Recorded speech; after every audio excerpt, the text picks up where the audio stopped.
Salut à tous, ici Gaëtan de The Flares et on se retrouve pour la série de podcasts La Prospective. À travers cette série, notre but est d'explorer l'avenir. Dans cet épisode, je reçois Diane Le Tourneur, actuellement doctorante dans le domaine de la microbiologie.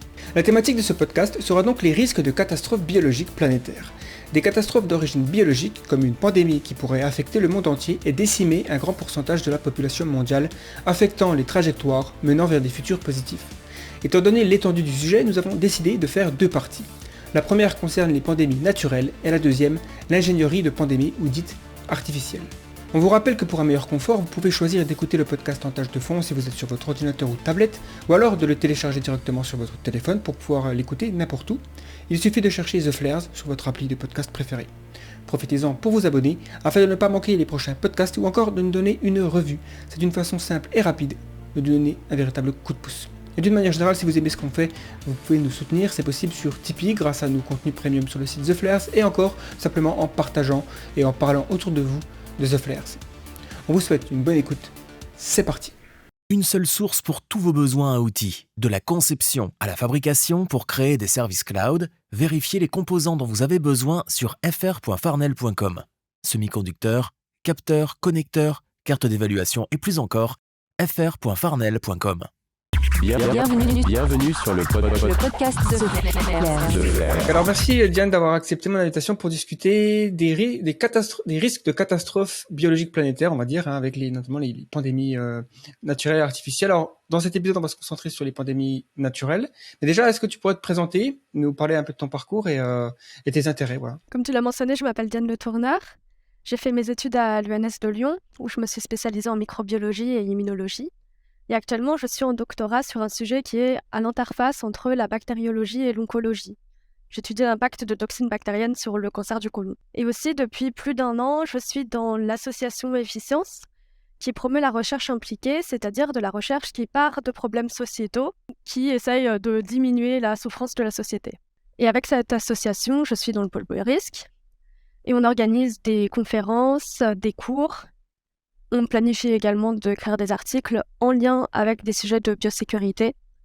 Et donc, les principaux sujets qu'on couvre, c'est en effet les pandémies naturelles, comme ce dont on va parler lors de ce podcast.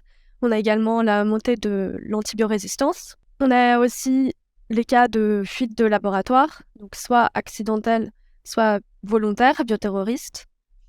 On traite aussi de sujets lien entre science et politique, la manière de communiquer les résultats de la recherche scientifique, donc aux décisionnaires politiques ou bien au grand public. On s'intéresse également aux questions soulevées par la recherche à double usage. Donc je pense qu'on va, au fil de ce podcast et le prochain, décortiquer tout ça. Mais déjà, peut-être qu'on pourrait se focaliser sur le type d'épidémie et de pandémie possible, parce qu'il y a plusieurs, j'imagine, des origines. Quels sont les organismes sur cette planète qui peuvent causer des pandémies et des épidémies d'une manière générale? Déjà, je veux juste préciser que j'ai préparé donc, ce podcast avec 3 membres d'Efficience. Donc, Jérémy Andréoletti, Erwan Salar et Paul Clémençon, qui ont des spécialités en évolution et phylogénie, virologie et écologie, parce que c'est un sujet qui regroupe différentes spécialités de biologie, voire même d'autres disciplines. Et également, ce que je vais dire ne reflète pas nécessairement ce que pense le collectif Efficience. Et donc, pour répondre à la question sur les différents types d'épidémies et de pandémies possibles, on parle d'épidémie quand on a une augmentation brutale de l'incidence d'une maladie dans un temps donné et dans un espace restreint. Et lorsque cette épidémie atteint plusieurs continents, voire le monde entier, dans ce cas, on parle de pandémie. Et donc, pour pouvoir répondre à la question sur les différents types d'épidémies, déjà, on peut se demander d'où viennent les maladies, quels sont les agents biologiques qui les causent. Et on parle beaucoup des maladies d'origine virale actuellement, puisque la Covid-19 est due au SARS-CoV-2 qui est un virus. Mais en fait, il y a plus de diversité dans les types de micro-organismes qui peuvent causer des épidémies. Par exemple, on a les bactéries qui peuvent causer la tuberculose, la lèpre, la peste. On a également des épidémies qui peuvent être d'origine parasitaire. C'est le cas du paludisme ou de la maladie du sommeil. Aussi, des champignons peuvent aussi causer des maladies, notamment les mycoses. Récemment, on a pas mal parlé de la mucormycose, qui est une mycose qui touche les patients atteints de Covid-19 en Inde. Et enfin, un dernier type d'agent biologique qui peut causer des épidémies, c'est des prions Donc je ne sais pas si tout le monde sait ce que c'est. C'est des protéines mal repliées qui peuvent causer des maladies souvent neurologiques comme la maladie de la vache folle. Ces prions, ça se transmet comment exactement? À travers la nourriture, enfin, je sais pas, c'est... Si je ne me trompe pas, il n'y a pas de transmission interhumaine de ce type de maladie. D'accord. Pour décrire les différents types d'épidémies possibles, donc on a le type de pathogène qui peut causer l'épidémie, et j'aimerais également insister sur le fait qu'on a différentes voies d'entrée dans l'organisme et différents modes de transmission. Et ça, c'est assez important pour les politiques de gestion des pandémies, par exemple. Donc, comme pour le SARS-CoV-2, on peut avoir un type de voie d'entrée par inhalation. On a également, dans d'autres cas de maladies, par ingestion, par voie cutanée, contact direct, par exemple, avec du sang contaminé, ou par des fluides corporels, comme c'est le cas pour des MST. Également, on distingue les cas de maladies non vectorielles, donc qui peuvent avoir toutes ces voies d'entrée, des maladies qui sont vectorielles, c'est-à-dire qui passent par une espèce vectrice. Et ça, ce sont toutes les maladies qui peuvent se transmettre au moment d'une piqûre ou d'une morsure, souvent d'insectes, mais ça peut être aussi des arachnides comme les tiques. Donc c'est le cas de la fièvre jaune, la dengue, chikungunya et Zika, qui sont 4 maladies qui sont dues à des virus et qui sont transmises principalement par seulement 2 espèces vectrices, même s'il en existe d'autres, mais les 2 principales sont 2 espèces de moustiques, donc Aedes aegypti et Aedes albopictus, qui est plus connu sous le nom de moustique tigre. On a également d'autres espèces de moustiques qui transmettent pas mal de maladies, qui sont les anophèles, et eux, ils peuvent transmettre le paludisme, qui cette fois-ci est une maladie d'origine parasitaire. Donc il n'y a pas que les moustiques qui peuvent être des espèces vectrices, on a également les mouches, les tiques, les puces, les poux. Par exemple, la mouche tsetse qui peut transmettre la maladie du sommeil, qui est aussi une maladie parasitaire. On n'a pas une maladie égale une seule voie d'entrée. C'est pas tout le temps vrai, en fait. Dans certains cas, pour certaines maladies, on a une seule voie d'entrée, comme pour la tuberculose, où on peut se faire contaminer par ingestion de gouttelettes qui contiennent la bactérie Mycobacterium tuberculosis.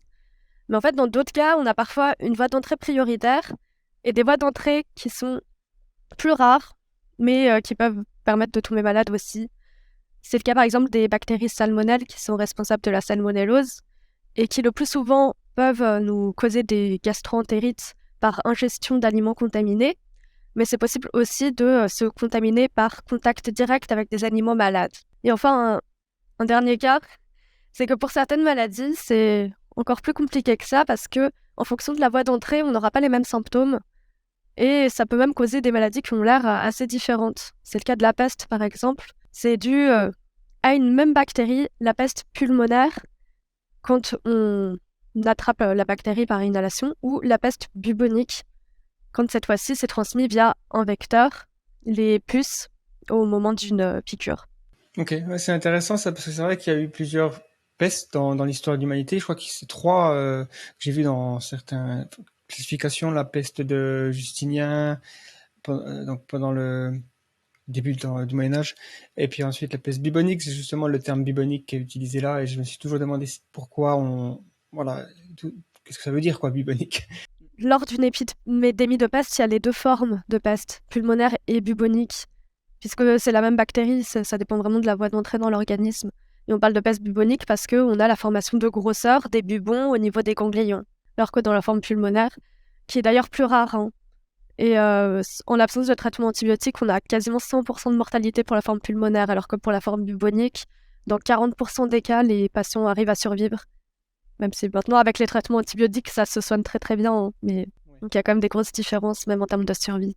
Donc parmi tous ces différents pathogènes, les virus, les bactéries, les parasites, les champignons, est-ce qu'il y a des différences de sévérité? Est-ce que en général, les virus par exemple sont plus virulents et les pandémies à base de virus sont plus à éviter que à base de bactéries, ou vaut mieux, enfin, à éviter, il faut tous les éviter, mais j'ai envie de dire, si on devait choisir, est-ce qu'on est mieux armé pour faire face à un type plutôt qu'à un autre, ou est-ce que la nature aussi, elle sélectionne, comment dire, peut-être les virus pour être plus virulents, ou les bactéries, ou les parasites, enfin, je sais pas, j'ai rarement entendu, par exemple, des champignons causer des épidémies terribles, mais c'est peut-être moi qui n'ai juste pas trop regardé. Il y a plein de sous-questions dans cette question, je vais essayer de prendre peut-être étape par étape. Donc en effet, c'est très pertinent de demander si il y a des grandes différences entre bactéries et virus en termes de virulence. Déjà par virulence, on entend bien entendu les dommages causés par la maladie en termes de morbidité, nombre de morts ou de mortalité. Morbidité, nombre de malades ou mortalité, nombre de morts. Mais il n'y a pas de grande règle générale en fait qui dit que les virus, par exemple, seraient plus virulents que les bactéries. En fait, ça dépend vraiment des types de pathogènes. On connaît des bactéries comme des virus, comme des parasites qui ont une virulence extrêmement élevée avec un bilan humain assez catastrophique. Je peux donner quelques chiffres si tu veux, comme par exemple le sida d'origine virale qui cause environ presque 700 000 morts par an, ce qui est assez similaire aux dommages causés par le paludisme, qui lui cause 600 000 décès par an. Et si on regarde parmi les bactéries qui sont les plus virulentes, on a la tuberculose qui va causer 1,6 million de morts par an, ce qui est assez gigantesque. Et des virus peuvent également avoir des bilans aussi catastrophiques, comme par exemple le cas de la grippe saisonnière, qu'on a chaque année, qui est une maladie endémique et qui, il me semble, ne nous effraie plus tant que ça, alors que chaque année, on a plus d'1 million de morts qui pourraient être évitées par la vaccination.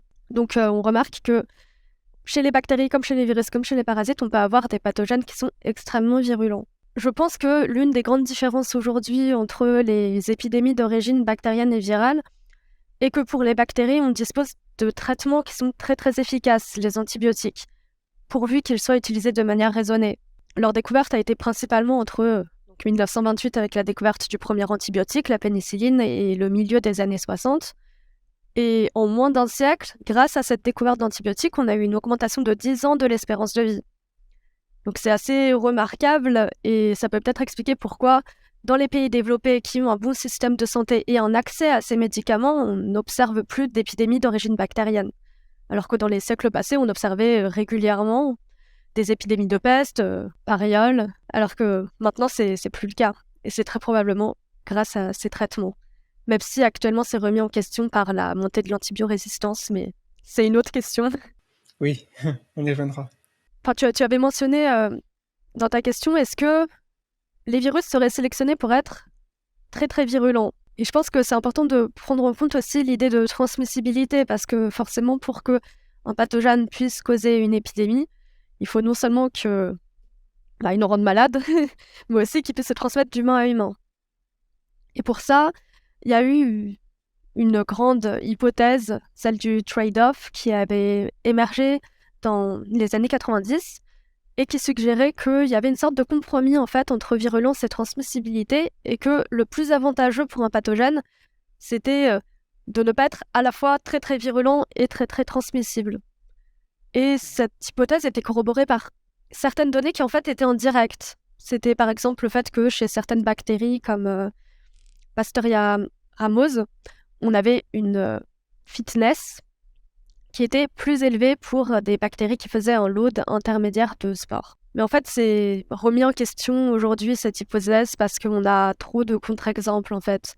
Déjà, c'était pas basé sur des données directes et en plus, on a des pathogènes qui sont à la fois très très virulents et très très transmissibles et qui ont évolué pour être encore plus virulents et transmissibles. C'est le cas notamment du virus de la fièvre hémorragique du lapin qui se transmettent super efficacement par les carcasses de lapins contaminés. Et du coup, on a observé qu'au cours du temps, en fait, il a évolué pour être encore plus virulent et transmissible. Côté évolution de pathogènes, je dirais que ça dépend vraiment du pathogène. On n'a pas vraiment de règle générale comme ça. Ouais, même au sein d'une même espèce, on peut avoir des variants qui seraient plus pathogènes que d'autres. Alors, par exemple, pour certains types de virus de la grippe sont plus virulents et transmissibles que d'autres. En regardant l'histoire, donc de ce qu'on sait, l'histoire enregistrée par exemple, ou écrite, comment naissent les pandémies d'une manière générale? Alors déjà, est-ce qu'on peut dire qu'il y a déjà eu dans l'histoire une pandémie naturelle planétaire? Parce que forcément le monde est interconnecté depuis peu. Donc est-ce que par exemple la peste bubonique, on considère que c'était une pandémie mondiale ou on a plutôt tendance à dire qu'elle était continentale ou intercontinentale? Mais bon, je sais pas s'il y a beaucoup de gens qui sont morts en Amérique de la peste bubonique par exemple. Voilà. Donc est-ce qu'on peut aussi donc ça c'est la première partie de question. Et la deuxième c'est est-ce qu'on peut dériver des points communs sur la naissance des épidémies, pandémies en regardant l'histoire? En ce qui concerne en effet la peste bubonique, donc la peste noire, je pense qu'on peut considérer que c'était une pandémie... C'est un peu un oxymore de dire pandémie mondiale, vu que c'est un peu dans la définition, mais on considère en effet que c'est une pandémie puisque ça a touché quasiment tous les continents, sauf à ma connaissance le Nouveau Monde. Et encore, je suis pas 100% sûre de ça. Déjà pour comment naissent les pandémies naturelles, en fait, je pense qu'on peut découper cette question en deux parties, avec les mécanismes biologiques d'évolution du pathogène en lui-même et les facteurs anthropiques qui vont favoriser le fait d'avoir des maladies émergentes. Donc déjà, pour le fait d'avoir des maladies émergentes, donc de nouvelles maladies, on peut avoir ça soit par évolution d'une maladie qui est déjà présente chez l'humain, soit c'est une maladie qui réémerge, pour faire simple. Comment est-ce qu'on va avoir une nouvelle maladie humaine ? Là encore, il y a plusieurs cas. Soit c'est un micro-organisme qui est déjà présent chez l'humain et qui évolue pour donner une nouvelle maladie. Donc le principal facteur d'évolution, c'est le fait d'avoir des mutations.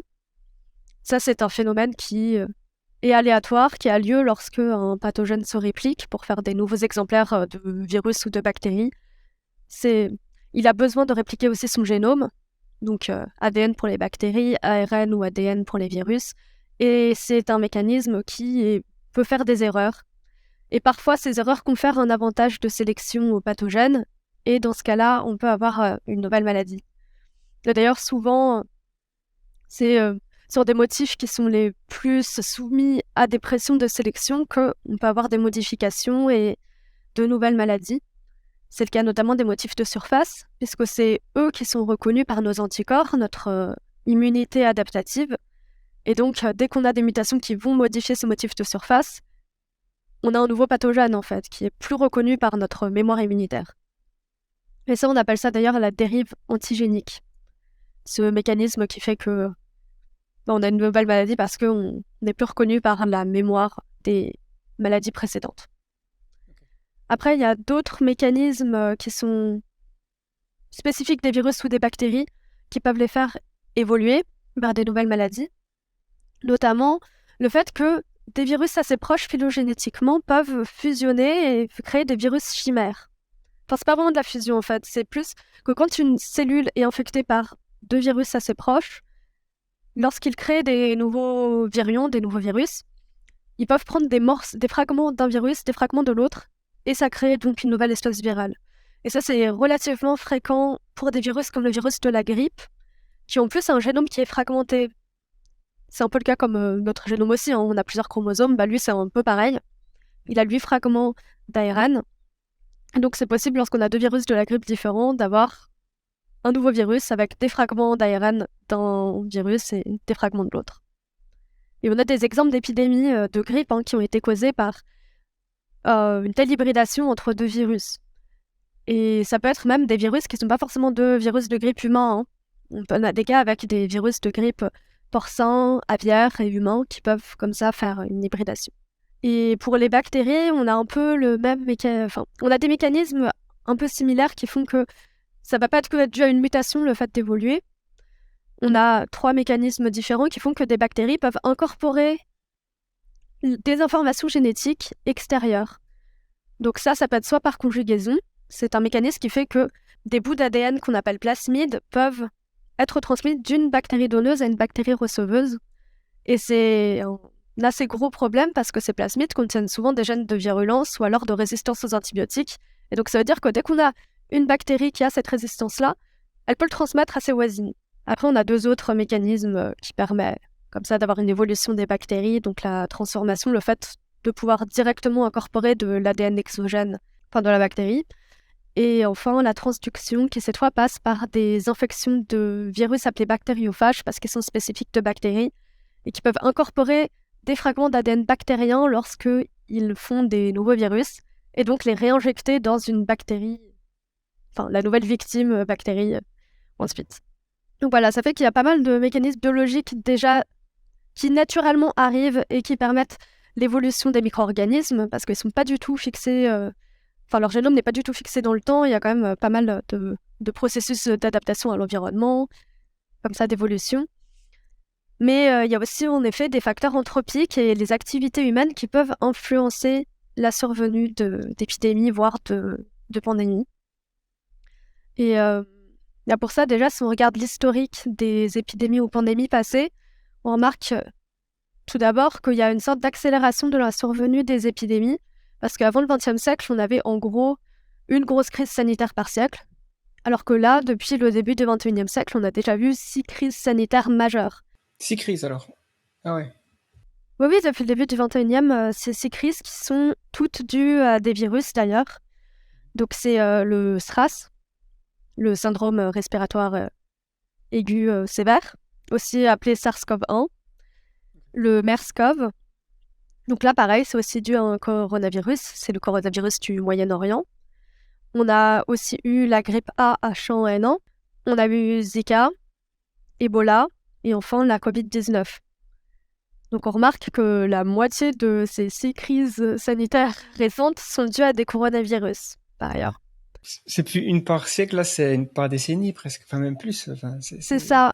Et donc ouais, si on regarde l'origine donc, de ces épidémies récentes, on voit que ce sont quasiment toutes des zoonoses. C'est-à-dire, ce sont des maladies qui proviennent de l'animal et qui arrivent à franchir la barrière d'espèce pour s'adapter à l'humain.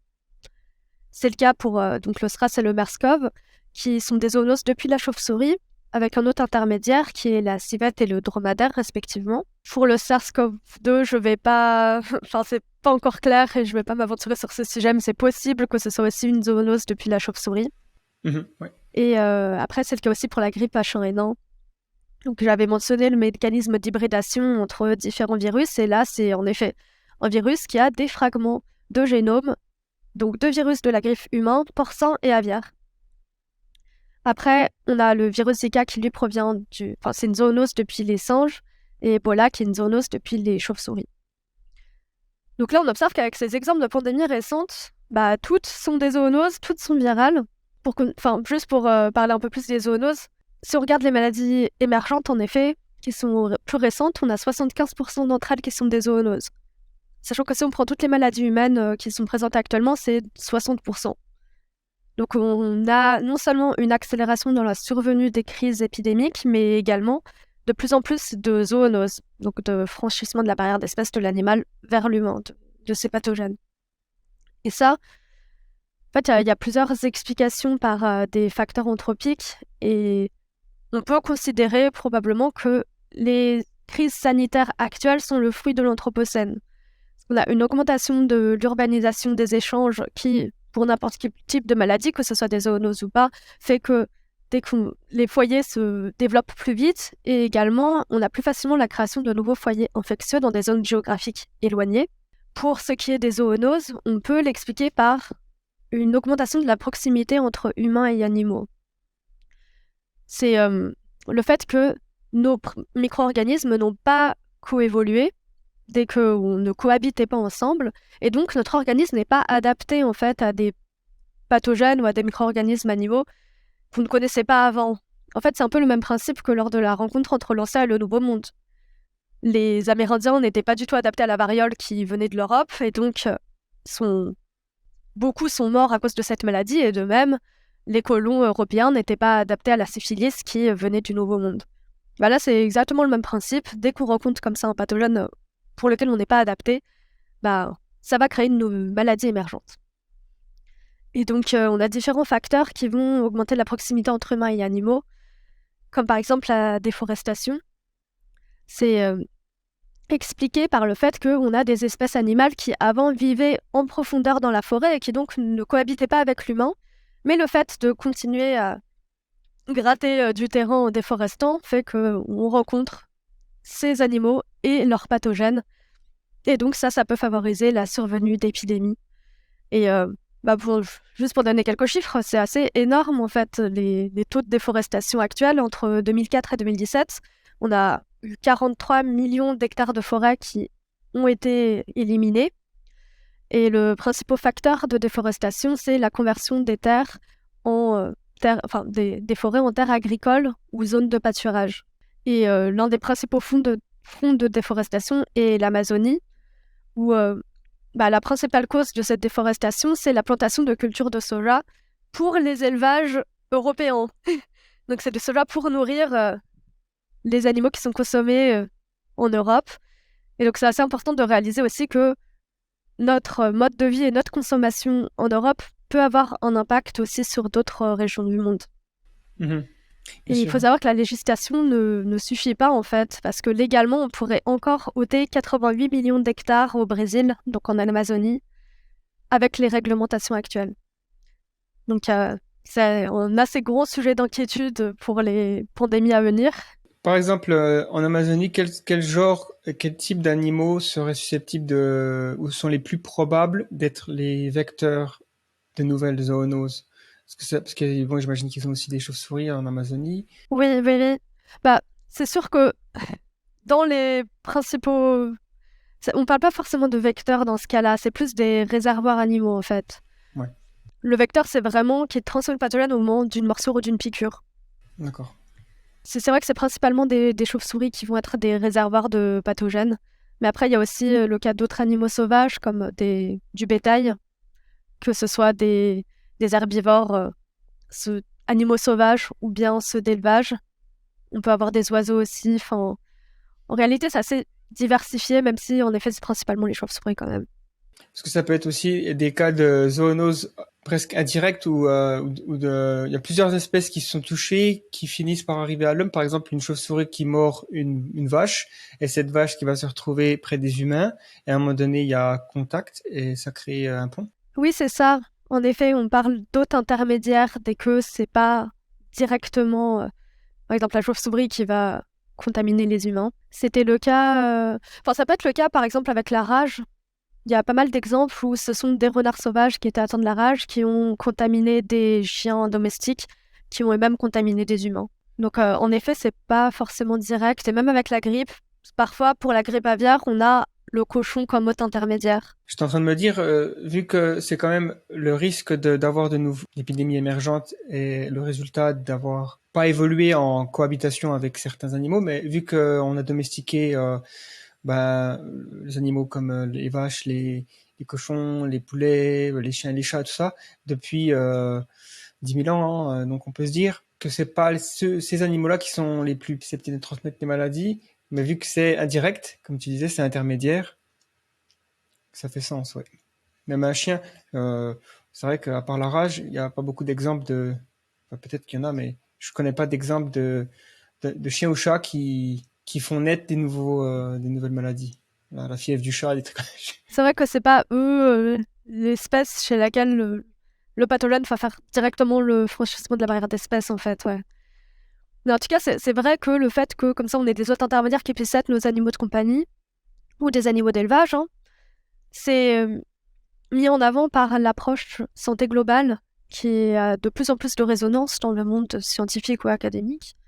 Et en fait, c'est l'idée que pour faire des plans de gestion des pandémies, il faut intégrer médecine humaine, vétérinaire et environnementale, puisqu'en fait, tout semble interconnecté et on ne peut pas juste se concentrer sur soigner les humains et même prévenir les maladies chez les humains, parce que si on ne s'occupe pas non plus des maladies des animaux, on continuera à avoir des zoonoses et des maladies émergentes qui proviendront d'ici, en tout cas.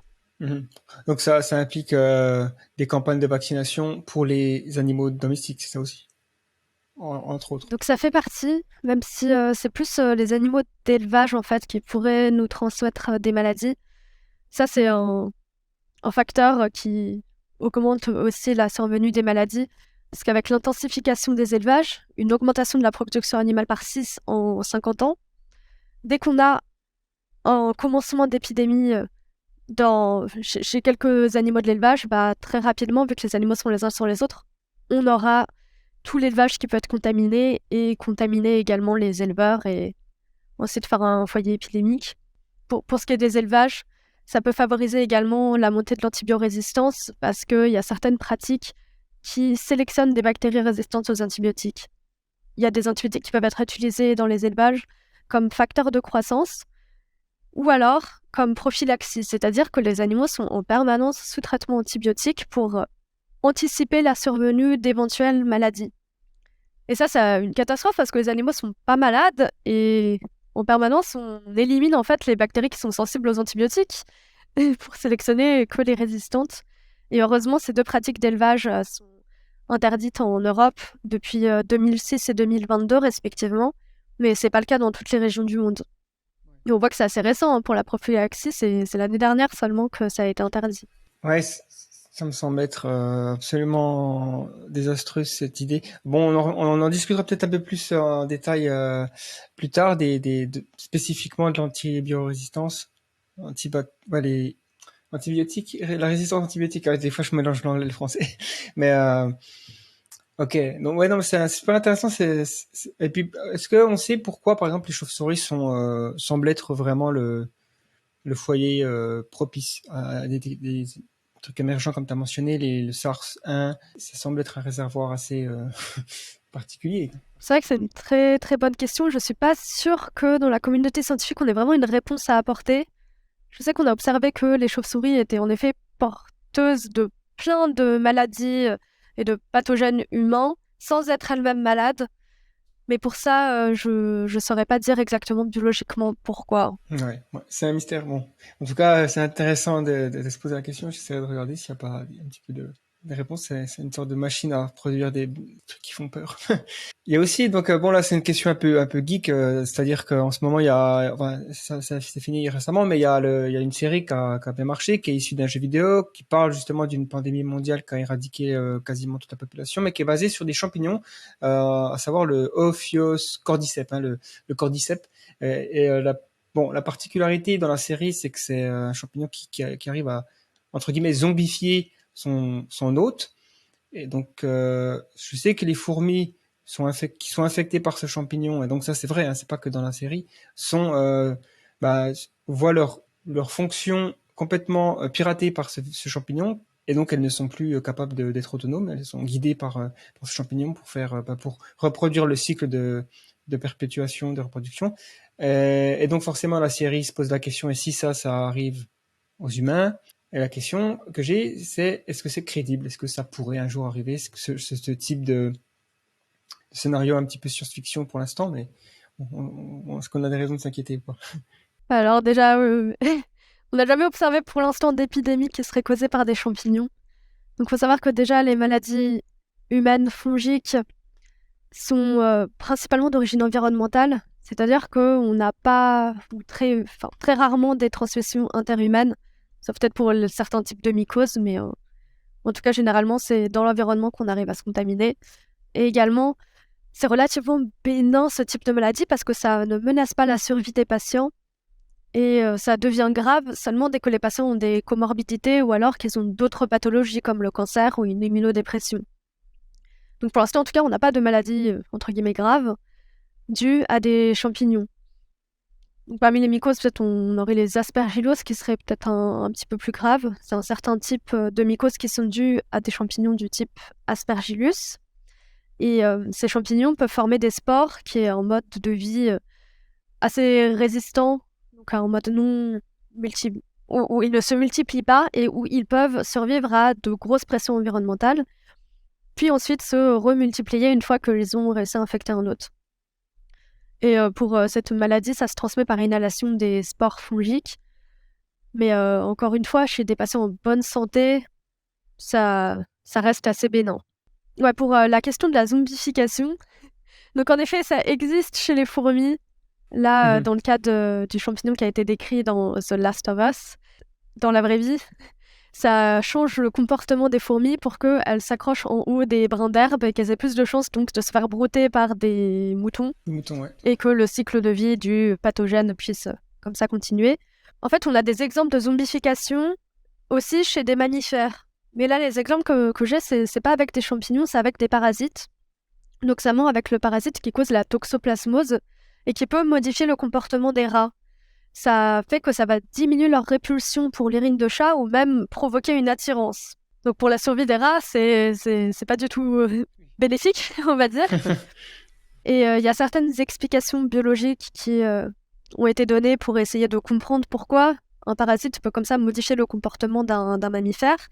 Et en fait, ce serait à cause de la production d'une enzyme par le parasite, la tyrosine hydroxylase, qui permettrait d'avoir plus de synthèse de dopamine, qui est l'hormone qui va encourager la prise de risque. Donc ça pourrait peut-être expliquer pourquoi les rats ont une telle baisse de leur instinct de survie. Et ce qui est assez intéressant, c'est qu'il y a certaines études qui ont on regardait si on observait le même phénomène chez des singes ou des humains, et ça semble être le cas. Donc là, c'est pas un cas de zombification, mais ce serait possible comme ça qu'il y ait un parasite qui change notre comportement. C'est la toxoplasmose, donc, est relativement peu incidente en Asie et dans les Amériques, mais par contre, en Europe de l'Ouest, il y a jusqu'à 70% des personnes qui ont ce parasite. Donc ça pourrait Ah peut-être ouais. expliquer pourquoi on adore tous les chats. Oui, ben, c'était ce que j'avais envie de dire aussi. J'avais entendu parler de ça, qu'il y a une personne sur deux, quasiment. Bon, apparemment, les chiffres sont plus répertoriés. Enfin, ça dépend de la région du monde, mais effectivement, le fait que les humains, les chats soient aussi proches, quoi, et que il y a des gens qui trouvent les chats irrésistibles, c'est peut-être juste parce qu'ils ont un parasite qui fait ils font partie d'une sorte de relation symbiotique et ils le savent pas. Bon, c'est une zombification assez mignonne, on va dire. Oui, c'est ça. Puis ça reste léger. Mais en tout cas, pour revenir donc à cet exemple, le cordyceps qui est présenté dans The Last of Us, c'est très très peu probable que ça puisse s'adapter à l'humain parce que pour ce champignon, comme pour d'autres champignons zombificateurs, 37 degrés Celsius, qui est la température de notre corps, c'est trop élevé en fait. Ils ont du mal à survivre. Donc rien que pour cette barrière de température, c'est très peu probable qu'on ait ces champignons qui puissent nous contaminer. Et en fait, même s'ils pouvaient nous contaminer, c'est pas du tout sûr qu'on aurait les mêmes mécanismes de zombification que dans un organisme avec un système neurologique beaucoup plus simple, comme c'est le cas pour les fourmis. Oui, évidemment, il y a quand même une grosse différence physionomique. Et bon, c'est rassurant en tout cas. Au pire des cas, on est des cat lovers, on aime les chats et c'est à cause d'un parasite.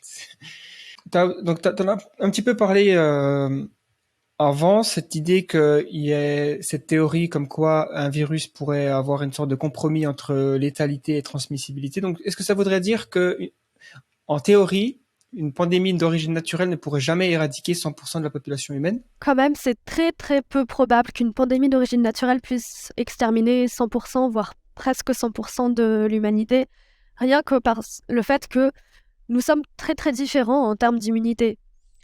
En fait, on a le complexe majeur d'histocompatibilité, donc des allèles HLA, qui sont différents entre les individus et qui permettent de reconnaître le soi du non-soi ou du soi altéré. Et donc déjà, notre réponse au pathogène est différente parce que nous n'avons pas la même génétique. Donc rien que ce fait-là fait qu'on ne répond pas pareil aux maladies et que donc il y a quand même forte probabilité qu'il y ait au moins quelques individus qui survivent dans le cas d'une maladie très très pathogène, enfin d'un micro-organisme très très pathogène. Et en effet, dans les exemples qu'on a, même pour les pathogènes les plus virulents, on n'a jamais eu 100% d'extinction, à part peut-être dans des cas très rares. Enfin, c'est vrai que c'est difficile d'étudier si historiquement on a déjà eu des cas d'extinction d'espèces à cause de maladies naturelles. Là, j'ai un exemple à Hawaï, qui reste quand même une zone géographique restreinte, où on a vu une corrélation entre le fait qu'un moustique vecteur de maladies, donc c'était la variole aviaire et la malaria. Donc une fois qu'il y a ce vecteur porteur de ces deux maladies qui est apparu sur l'île, on a eu la disparition de plusieurs espèces d'oiseaux hawaïens. Mais on manque quand même de données pour montrer la causalité, même si c'est probable que ça ait au moins participé dans l'extinction de ces espèces, cette maladie. Mais en tout cas, oui, si on regarde un peu les estimations d'experts pour essayer d'estimer en fait le risque existentiel que représenteraient les maladies d'origine naturelle, il y a The Future of Humanity Institute à Oxford qui estime que c'est à moins de 1% la probabilité que l'humanité s'éteigne à cause d'une pandémie naturelle d'ici l'an 2100. Donc ça reste assez limité et même si à ces chiffres-là, moins de 1%, ça reste quand même assez élevé. Quand même, toute l'humanité ne disparaîtrait pas à cause d'une maladie. Oui, et puis, alors déjà, il y a le fait que c'est pas probable d'un point de vue purement biologique, puisque effectivement, il y a cette pression de sélection et tout ça, mais aussi le fait que on est quand même vachement bien répartis sur la planète, et il y a toujours des petites zones qui sont pas touchées, quoi. Je veux dire, il y a des endroits, il n'y a pas d'aéroport, il n'y a pas de, je sais pas moi, j'imagine qu'il n'y a pas eu beaucoup de cas de Covid dans les bases de l'Antarctique scientifique, enfin peut-être, hein, je sais pas, mais d'ailleurs, ce serait intéressant de se demander le taux de transmission. Mais toi, il y a des petites tribus au fin fond de l'Amazonie, donc effectivement, ça peut être une raison de penser que l'extinction effectivement très très peu probable.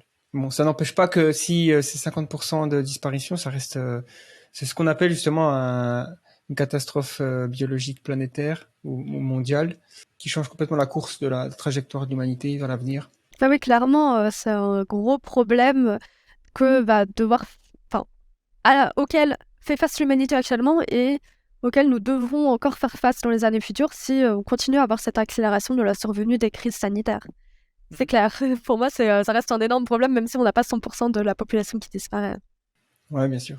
Et qu'est-ce qu'on peut faire du coup pour limiter par exemple les zoonoses, ce qui est voilà un des gros soucis qu'on a. Quelles sont les mesures qu'on pourrait prendre pour limiter, à part avoir moins d'animaux d'élevage et d'empêcher, enfin d'arrêter de détruire la forêt. Bah oui, c'est ça. En effet, la première chose à faire, c'est de limiter les facteurs anthropiques.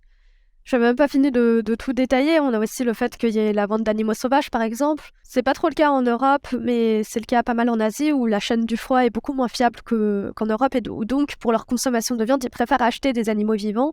C'était le cas, par exemple, du marché de Wuhan.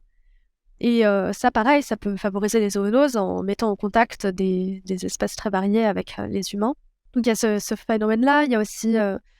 Après, c'est plus indirect, mais le changement climatique qui peut favoriser les maladies émergentes, notamment en changeant l'aire de répartition des vecteurs. Par exemple, on a le moustique tigre qui est apparu en France métropolitaine en 2002, si je ne me trompe pas, et qui actuellement est sur toute la France métropolitaine maintenant, avec donc les maladies qui sont associées. Donc ça, c'est plus changer notre mode de vie de manière générale, puisque même indirectement, ça peut favoriser l'émergence de maladies. Après, il y a aussi d'autres choses qui sont peut-être plus simples, comme se faire vacciner. Parce que même pour des maladies qui n'ont plus de réservoirs animaux, où on a l'impression que ce n'est plus un problème parce que la maladie n'est plus présente sur le territoire, si on relâche nos efforts, on peut avoir une réémergence de la maladie. C'est le cas notamment de la rougeole, qui est une maladie qui a un très très fort R0, c'est-à-dire un taux de transmissibilité, qui est de 20. Ça veut dire qu'une personne qui a la rougeole peut contaminer 20 autres personnes. Donc c'est assez énorme. Et on avait réussi à ce que cette maladie n'existe presque plus, en fait, grâce à la vaccination. Et en théorie, on devrait avoir 95% des personnes vaccinées pour que le pathogène arrête de circuler entre les humains. Mais actuellement, avec le relâchement de la vaccination, on n'est que à 80%. Et donc, on a de nouveau une augmentation des cas de rougeole et c'est monté de 50% dans le monde entre 2016 et 2019. Donc on voit que la vaccination, c'était super efficace et que si on relâche nos efforts, malheureusement, ça repart. Parce qu'en effet, je précise que malheureusement, en ce qui concerne les pandémies, on peut limiter les dommages causés par les épidémies. Mais c'est très, très rare en fait d'arriver à éradiquer totalement une maladie. On n'a qu'un seul exemple, celui de la variole humaine, qui est le seul exemple de maladie éradiquée grâce à une politique de l'OMS de vaccination de masse, puis vaccination en anneau. Ouais. Donc, il va falloir qu'on continue nos efforts, même pour des maladies qui sont anciennes et qui existent depuis très très longtemps. On ne peut pas juste arrêter de faire attention sous prétexte que ce sont maintenant des maladies endémiques. Oui, parce que la rougeole, pour contexte, quels sont les effets, par exemple la mortalité, est-ce qu'elle est élevée, quels sont les genres de... Déjà, avant la vaccination, on avait 2,5 millions de morts par an, ce qui est énorme. Bien sûr. Et après la vaccination, le nombre était descendu à 100 000. Ouais. Donc on voit à quel point c'était une politique efficace. Et c'est principalement une maladie infantile. Mmh. Donc voilà, c'est quand même avec un fort taux de mortalité en l'absence de traitement ou de stratégie de vaccination, quoi. C'est un virus alors, la rougeole? Oui, c'est bien un virus. Ah, c'est un champignon. Oh Non. Oui, donc effectivement, donc il y a déjà, c'est ça aussi que je trouve un peu décevant des fois, c'est on a déjà les outils, les solutions qui existent, les vaccins pour des maladies qu'on connaît depuis longtemps et enfin c'est pas comme si c'était un vaccin qui était sorti l'année dernière, on le sait, ça marche. Pareil pour la variole. La variole, on se fait plus vacciner, hein, il me semble. C'est parce que cette maladie a vraiment été éradiquée. En fait, on parle d'éradication de maladie quand le pathogène ne circule plus entre les individus. Et ça a été possible d'éradiquer la variole parce qu'il n'y avait pas de réservoirs animaux et on n'avait pas de contagiosité sans symptômes. Et donc, ça veut dire que le pathogène, comme il n'y avait pas de réservoir animaux, ne se transmettait qu'entre humains. Et donc, si on n'a pas d'humains avec des symptômes, ça veut dire que le pathogène ne circule plus. Donc, c'est pour ça qu'on n'a plus besoin maintenant de se faire vacciner contre la variole. Parce que, à moins qu'il y ait une fuite depuis l'un des 2 seuls laboratoires au monde qui a encore le pathogène stocké, normalement, c'est bon. C'est une maladie éradiquée, et même la seule. Est-ce que, de ce que tu sais, là, il y a des projets aujourd'hui mondiaux, de l'OMS ou autres, d'éradiquer une autre maladie comme ça, d'être très agressif? Il y a la poliomyélite, où ça fait, je crois que ça fait vraiment plus de 60 ans qu'on essaye d'avoir une politique d'éradication, mais on n'a pas la même checklist que pour la variole humaine, c'est-à-dire que je crois qu'on a des réservoirs animaux et que ça complique beaucoup les choses, et ça fait qu'on n'arrive toujours pas à éliminer totalement cette maladie. Enfin, éradiquer totalement cette maladie. Mais en effet, c'était la deuxième maladie qui était prévue. Parce qu'il y a aussi un vaccin pour ça. Oui. Mais encore une fois, c'est pas parce qu'on a un vaccin que déjà la planète entière va pouvoir se faire vacciner. Parce qu'on n'a pas tous les systèmes de santé aussi développés et la facilité à avoir l'accès à ces traitements. Pour la variole, juste, des progrès technologiques ont permis également de réussir à avoir l'éradication. Parce que de base, quand il y a eu le début de cette politique d'éradication, le vaccin devait être réfrigéré. Et donc déjà, on se rend compte que c'est beaucoup plus compliqué dans certaines zones du monde de pouvoir vacciner les personnes si on a besoin de réfrigérer le vaccin et de le garder au froid. C'est avec la mise au point aussi de vaccins qui n'avaient plus besoin de cette réfrigération qu'on a pu totalement poursuivre cette politique d'éradication et que ça a très très bien fonctionné. Oui, c'est clair. Est-ce qu'il y a des gens, j'allais dire, qui peuvent pas se faire vacciner, ils sont immunodéprimés, ouais. Ouais.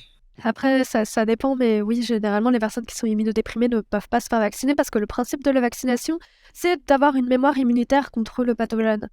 Et donc, si notre système immunitaire ne fonctionne pas bien, c'est un peu vain, du coup, de tenter la vaccination, voire peut-être que ça pourrait faire des dommages à l'organisme en fonction du type de vaccin. Même si les vaccins sont très, très sécurisés. Hein. On voit quand même pour la rougeole, qui était une maladie avec un très, très fort R0, on n'a pas besoin de vacciner 100% de la population. 95% suffit, et en effet, ça veut dire que les 5% restants, c'est probablement les personnes qui ne peuvent pas se faire vacciner. Donc ça veut dire que si on peut se faire vacciner, il faut le faire, parce que ces personnes-là, même si elles le veulent, elles ne peuvent pas le faire. Elles ont besoin de la vaccination des autres pour pouvoir être protégées. Oui, il y a vraiment un aspect sociétal, quoi. Il y a un vivre ensemble, finalement, qui est important à prendre en compte. C'est vrai que maintenant, il y en a qui parlent de maladies populationnelles, par exemple, pour vraiment montrer que, en termes de santé, il faut c'est une santé publique, c'est pas juste la santé d'individus, et que même si certaines personnes ont des convictions en ce qui concerne la vaccination, ce n'est pas un choix personnel, ça a un impact sur la santé des autres. Effectivement, donc ça c'est donc le vaccin. On a quels autres? Donc éviter effectivement trop d'élevage, trop de déforestation, si possible plus du tout, enfin autant que faire se peut, quoi. Mais donc est-ce qu'il y a d'autres choses qu'on peut éviter ou mettre en place pour éviter les zoonoses en particulier? Comme pour le changement climatique que j'ai mentionné, il y a également la diminution de biodiversité qui peut favoriser les zoonoses. Donc pour donner un exemple, pour comprendre pourquoi est-ce qu'on aurait plus facilement des maladies en cas de perte de biodiversité. Pour des maladies vectorielles, par exemple, donc au moment des piqûres, les moustiques peuvent devenir porteurs du pathogène si jamais ils piquent un animal qui est contaminé. Et donc, si la prévalence du pathogène est élevée chez les moustiques, on a plus de chances, nous aussi les humains, de se faire contaminer par la maladie. Et en cas de faible biodiversité, il n'y aurait pas de piqûres perdues en fait. Toutes les piqûres seraient susceptibles à la fois de contaminer les animaux et de contaminer les moustiques, et donc on aurait une forte prévalence du pathogène chez les vecteurs. Alors que si on a de la biodiversité, le pathogène n'est pas forcément capable de survivre et de se répliquer dans tous les animaux. Et donc il y aurait certaines piqûres qui seraient perdues et qui ne transmettraient pas le pathogène aux moustiques, et donc on aurait une plus faible prévalence du pathogène. C'est l'effet de dilution en fait. Ouais, je vois ce que tu veux dire. On aurait une plus faible prévalence comme ça chez le pathogène, et donc moins de chances pour les humains de se faire contaminer par ces maladies. Là, pour ce qui est de la biodiversité, après c'est assez indirect, et la plupart des personnes ne peuvent pas y faire grand-chose. Peut-être dans notre jardin, essayer d'avoir plein de plantes différentes. Et pareil, éviter en agriculture les monocultures. Ça peut être peut-être des solutions pour éviter cette diminution de biodiversité. Après, il y a d'autres choses qui sont plus dû aux décisionnaires politiques comme la modification de la géographie, pour laquelle on a déjà des exemples d'étalement en fait de zones géographiques des vecteurs suite à la construction de barrages par exemple. Ça a été le cas notamment avec le barrage d'Assouan en Égypte et de Diama au Sénégal. C'était 1977 et 1987. Et en fait, suite à la construction de ces barrages, on a observé un étalement de la zone géographique où était présent le vecteur de la fièvre de la vallée du Rift. Et ça peut s'expliquer par le fait que donc cette fièvre peut avoir une transmission vectorielle via des moustiques. Et lors du cycle de vie de ces moustiques, les larves ont besoin d'eau stagnante pour pouvoir se développer. Et avec les barrages, on a eu une inondation des berges du fleuve Sénégal qui a permis d'avoir les larves de ces moustiques qui se développent. Et donc, vu que les moustiques pouvaient être dans des zones géographiques plus étalées, on a eu aussi la fièvre de la vallée du Rift qui a été présente dans des nouvelles zones géographiques. J'ai pas envie de dire il ne faut pas construire de barrages, mais peut-être qu'il faudrait faire des études pour anticiper le fait que certaines décisions puissent avoir un impact sur les futures maladies, même si c'est quand même des décisions compliquées parce que c'était pour avoir des réserves d'eau potable, par exemple, que ces barrages ont été construits. Et donc, il n'y a pas juste les considérations sanitaires, il y a beaucoup d'autres considérations qui rentrent en compte. En tout cas, peut-être étudier aussi l'impact de telles décisions, pas seulement sur le bien-être de la population, mais aussi sur de futures émergences de maladies, ça pourrait peut-être être une bonne idée. Ok.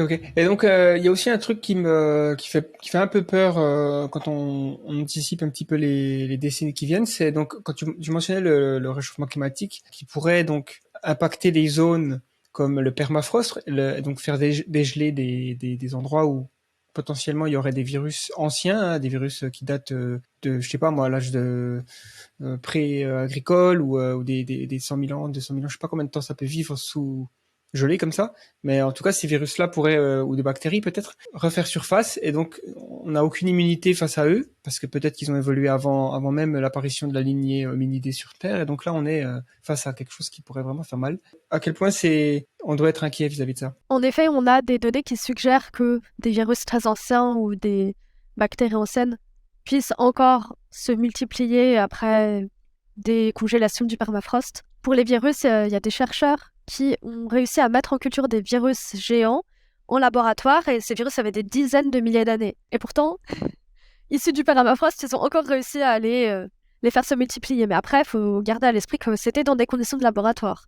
Donc on n'est pas sûr que avec une décongélation naturelle du permafrost, on puisse avoir les virus qui contaminent des êtres vivants et qui ensuite nous contaminent. Ouais, c'est vrai que je ne l'ai pas mentionné précédemment, mais en tout cas, il faut garder à l'esprit que les virus, contrairement aux bactéries, ne peuvent pas se multiplier tout seuls. Eux, ils ont vraiment besoin de rentrer dans des cellules et d'utiliser notre machinerie cellulaire pour pouvoir se multiplier.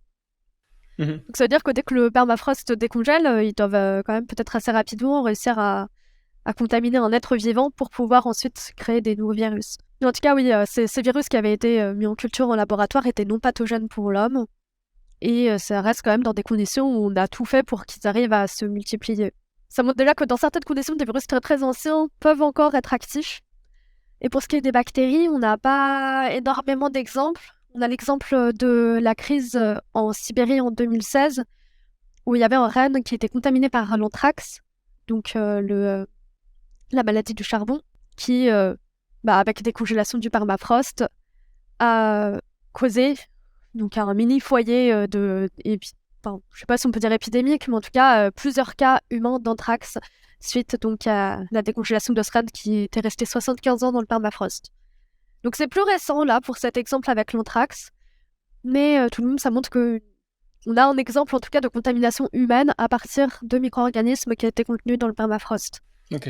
Après, pour ce qui est de maladies qu'on ne connaîtrait pas et qui peut-être émergeraient à partir de micro-organismes du permafrost, je pense qu'on manque quand même de données scientifiques pour pouvoir vraiment dire si c'est une grosse menace ou pas, parce qu'à la fois notre organisme n'est pas adapté à ces micro-organismes, mais en même temps, eux non plus. Enfin, ça dépend à partir de... pendant combien de temps ils ont été dans le permafrost, mais je pense que ce serait peut-être plus probable qu'il y ait des espèces intermédiaires contaminées avant que ça arrive chez l'humain.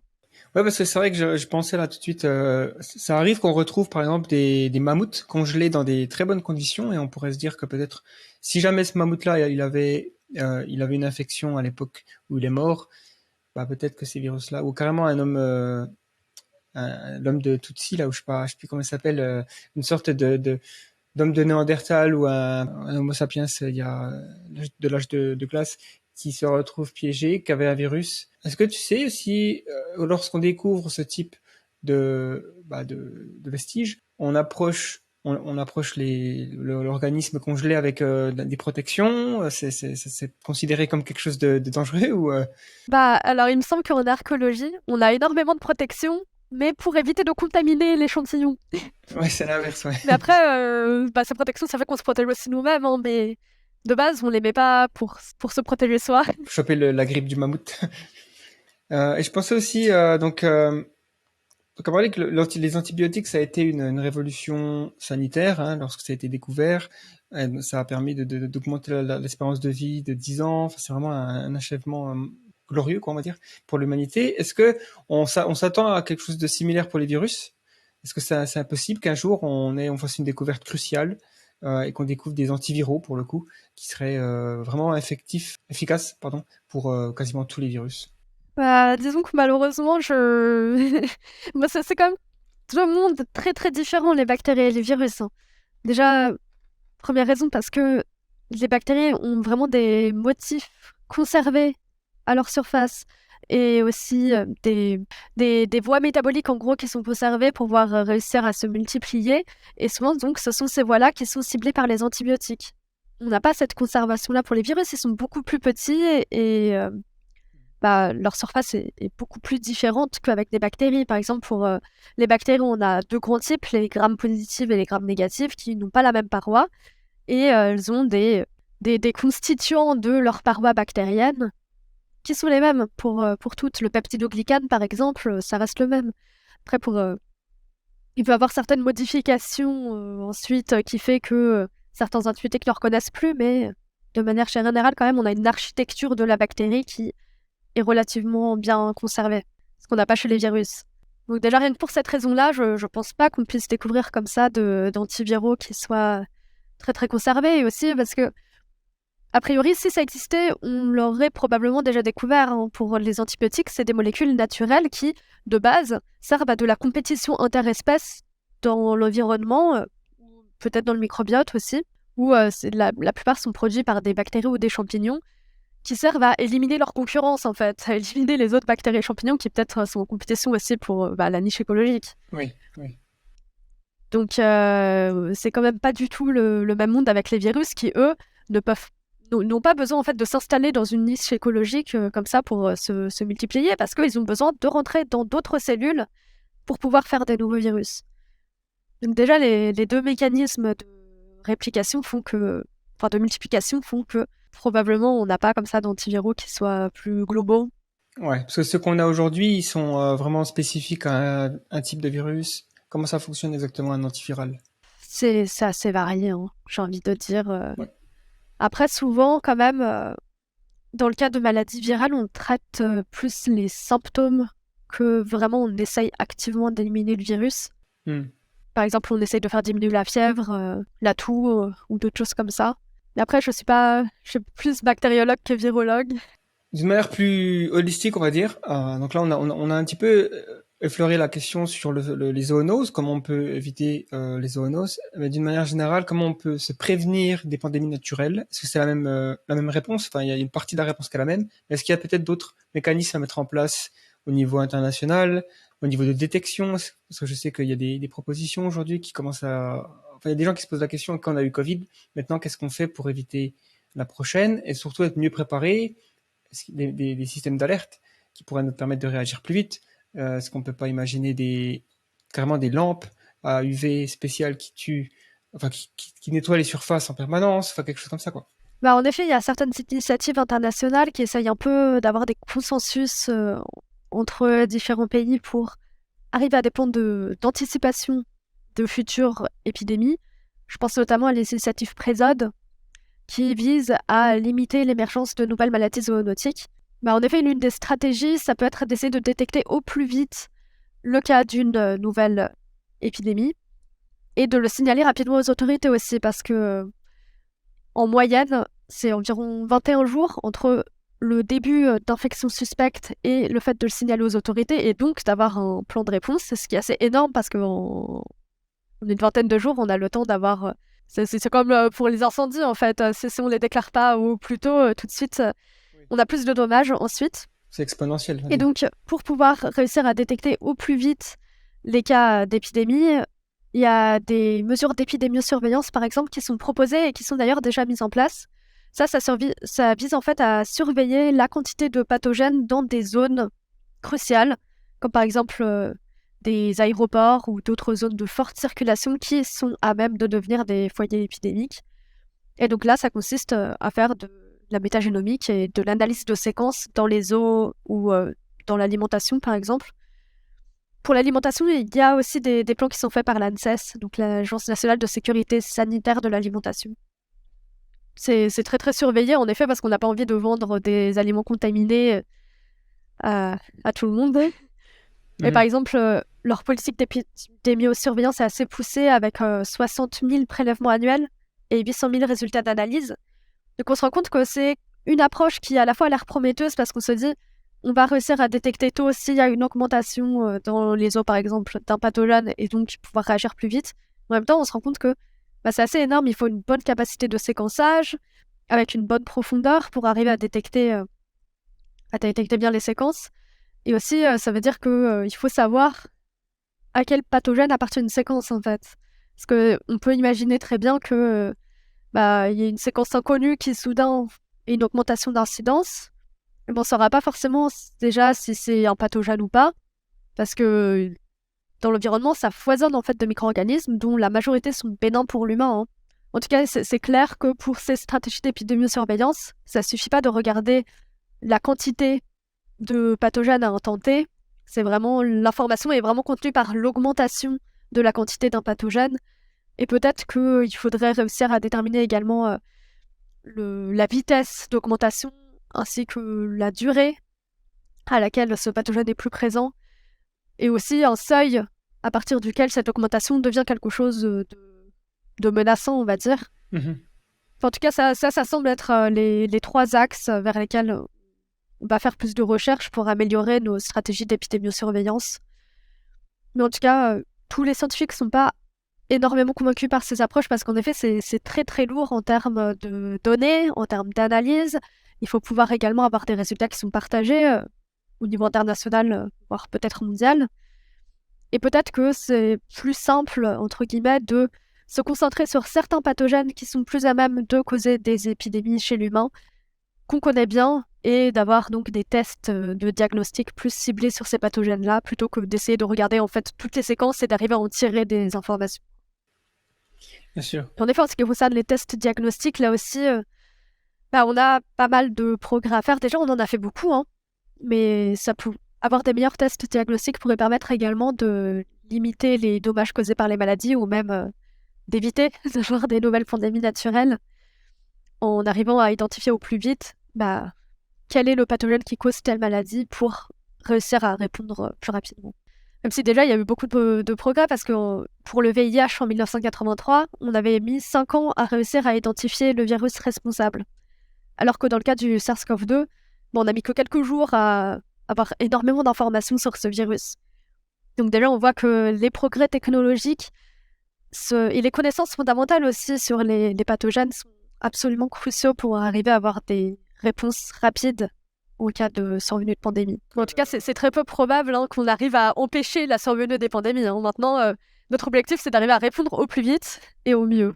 Oui, il faut absolument... C'est une sorte de... faut avoir un bouclier, quoi, qui soit bien robuste. Parce que quand on voit, effectivement, comme tu mentionnais, le progrès technoscientifique, on va dire d'une manière générale, sur la médecine, qui a permis au fait que la Covid a été en quelques jours séquencée complètement, et le vaccin est arrivé, mais à un temps record, quoi.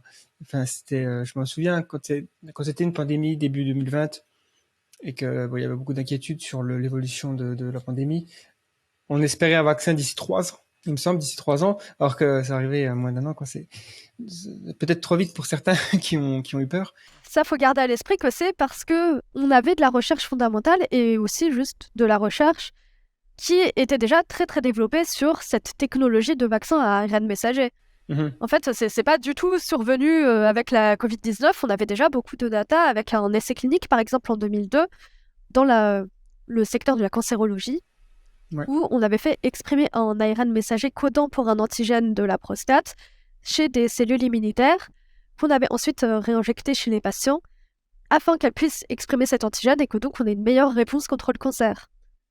On voit 2002, c'était il y a plus de 10 ans, hein, donc c'était pas du tout nouveau au moment de la Covid-19 et c'est pour ça que on a pu adapter cette technologie au secteur de la virologie et avoir des vaccins très, très rapidement. J'avais aussi vu qu'il y avait des propositions pour tester les eaux usées aussi plus souvent pour voir s'il n'y a pas des choses dedans. Il y a aussi des gens qui vont directement dans les forêts essayer de capturer des animaux sauvages. Évidemment, ils font attention, mais juste pour prober un petit peu ce qu'il y a à l'intérieur, pour voir, tiens, c'est une chauve-souris, la liste là de bactéries ou de virus qu'on connaît pas. On va prendre quelques échantillons et faire des analyses dessus. Donc c'est une sorte c'est prévenir ce qui pourrait arriver dans la nature plus tard. Surtout dans les zones où on sait qu'il va y avoir de la déforestation. Oui, si on regarde la carte de oui, c'est ça, de probabilité de survenue des maladies zoonotiques. C'est pas du tout homogène, hein, en fonction des régions du monde. Il y en a dans lesquelles c'est plus probable d'avoir des émergences de zoonoses et où d'ailleurs, dans l'histoire, on remarque que souvent ça venait de ces zones-là, qui sont des zones soit avec déforestation, soit avec trafic d'animaux, ou aussi, hein, c'est pas exclusif, avec une grande concentration des populations. Donc en effet, on connaît quand même certaines zones où donc c'est plus probable d'avoir des maladies émergentes et où donc on peut accroître la surveillance. Mais en tout cas, oui, pour ce qui concerne les tests diagnostiques, il y a des recherches pour réussir à mettre en place des tests qui soient adaptés aux besoins, en fait. Parce que dans certaines régions du monde où on a des crises sanitaires, on n'a pas forcément de quoi avoir de l'électricité ou même une énorme expertise pour mettre en place ces tests. Et donc l'idée, ce serait d'avoir des tests portatifs qui ne nécessiteraient ni beaucoup d'expertise ni beaucoup d'électricité et qui pourraient être transportés directement dans les zones de foyer épidémiques. Donc ça fait partie des considérations technologiques qui pourraient quand même améliorer la situation. Oui, puis d'une manière presque banale, je dirais, c'est augmenter l'hygiène en général de la population, avoir plus de... S'il y a un truc que Covid, on va dire, tu sais, les sortes de silver lining, je sais pas comment on traduit ça en français, les côtés positifs d'un truc négatif. Un côté positif au Covid, on va dire, s'il y en a un, enfin, il y en a eu, hein, mais c'est que là, il y a beaucoup de commerçants, enfin, en tout cas où je vis, qui ont gardé les mesures d'hygiène, genre avoir des gels pour les mains, pour se laver les mains, tout ça. Donc, il y a une sorte de comme si la société avait un petit peu évolué, un petit peu augmenté son niveau d'hygiène générale en se disant, ok, on va faire en sorte que se laver les mains plus souvent par jour, c'est une bonne chose à faire. On en avait peut-être oublié ça avant. Maintenant, on le fait de manière plus systémique, on va dire. Oui, c'est vrai que j'en ai pas trop parlé pendant le podcast, mais en effet, il y a eu énormément de progrès rien que dans l'hygiène et la médecine qui ont énormément diminué les dommages causés par les maladies. Comparativement à dans le passé, une épidémie va causer moins de dégâts pour les humains qu'auparavant grâce juste aux mesures d'hygiène, aux gestes barrières et à la médecine. Ouais, rien que le fait qu'on sache ce que c'est qu'un virus et des bactéries, alors qu'au Moyen-Âge, ils pensaient que c'était un châtiment divin, ça fait toute la différence quand même, quoi. Et donc, il y a aussi, donc, on a un petit peu tourné autour de ce sujet, mais vu que tu es bactériologue, on va s'y intéresser de manière un peu plus, enfin, tu t'intéresses plus aux bactéries que d'autres, mais donc c'est l'antibiorésistance. Donc, c'est un problème effectivement grandissant. Qu'est-ce que tu peux déjà expliquer le problème Alors du coup, oui, l'antibiorésistance, c'est la résistance aux antibiotiques. Et juste pour rappel, hein, les antibiotiques sont des molécules soit d'origine naturelle, soit artificielle, créées en laboratoire, et qui peuvent soit tuer, soit empêcher la prolifération des bactéries. Donc on parle d'antibiotiques bactéricides ou bactériostatiques, respectivement. Et ces antibiotiques n'ont pas d'effet sur d'autres espèces comme les virus, les champignons, nos propres cellules. Enfin, c'est vraiment spécifique des bactéries. Et on les utilise comme médicaments avec des antibiotiques qui ont des spécificités pour certaines espèces bactériennes. Au sein d'une même espèce bactérienne, on a les bactéries qui sont dites sensibles, c'est-à-dire qui peuvent être éliminées par les antibiotiques, mais aussi des bactéries résistantes.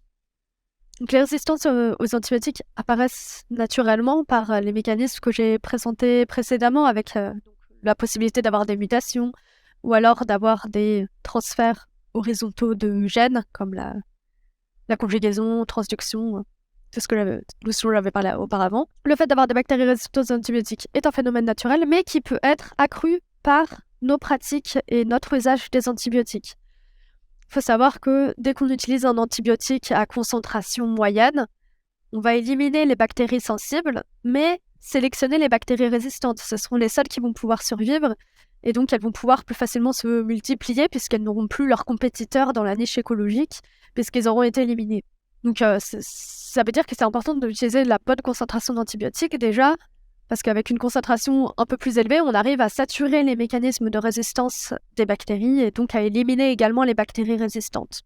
Il y a eu ce slogan avec les antibiotiques, c'est pas automatique, par exemple, d'une des campagnes qui visait à sensibiliser les personnes sur le fait que l'usage des antibiotiques doit être régulé et doit être raisonné, puisqu'en effet, actuellement, en tout cas aux États-Unis, on a 70% des infections nosocomiales, c'est-à-dire acquises en laboratoire, qui sont dues à des bactéries résistantes, voire multirésistantes. Et les hôpitaux, en effet, c'est un lieu privilégié de la montée de résistance des bactéries, parce qu'on a à la fois des patients qui sont fragiles et en fort usage des antibiotiques.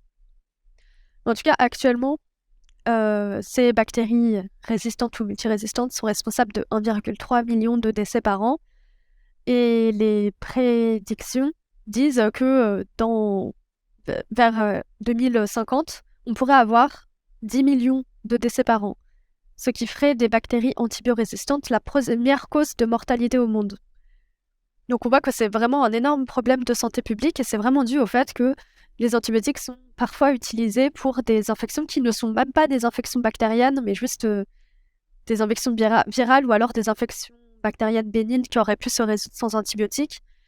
Comme c'est le cas par exemple aux États-Unis où il y avait une étude qui avait montré que sur les 40 millions de prescriptions annuelles d'antibiotiques, les 2/3 en fait n'étaient pas appropriés parce qu'on n'était pas dû à des infections bactériennes dangereuses. Donc on voit déjà que, en effet, on utilise à tout va les antibiotiques. On n'a pas systématiquement de tests pour déterminer si, en effet, une maladie est due à une bactérie ou pas.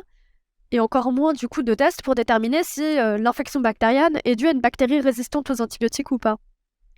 Et donc peut-être que pour améliorer notre usage des antibiotiques, on devrait vérifier déjà l'origine de l'infection et éventuellement vérifier également à quel antibiotique les bactéries responsables de l'infection sont sensibles ou résistantes.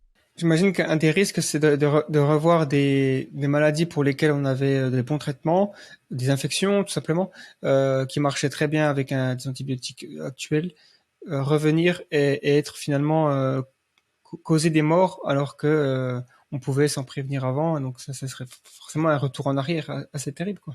Exactement, c'est tout à fait le problème. On a vraiment de plus en plus d'observations de bactéries résistantes ou multirésistantes. Il y a parfois des fois où on a un patient ou une patiente qui a une infection bactérienne pour laquelle on n'a aucun antibiotique qu'on peut tester. Et dans ce cas-là, il y a différentes stratégies. Par exemple, dans certains cas de Clostridioides difficile, on peut tenter de faire une greffe de microbiote fécal. Donc là, ou alors d'utiliser des probiotiques.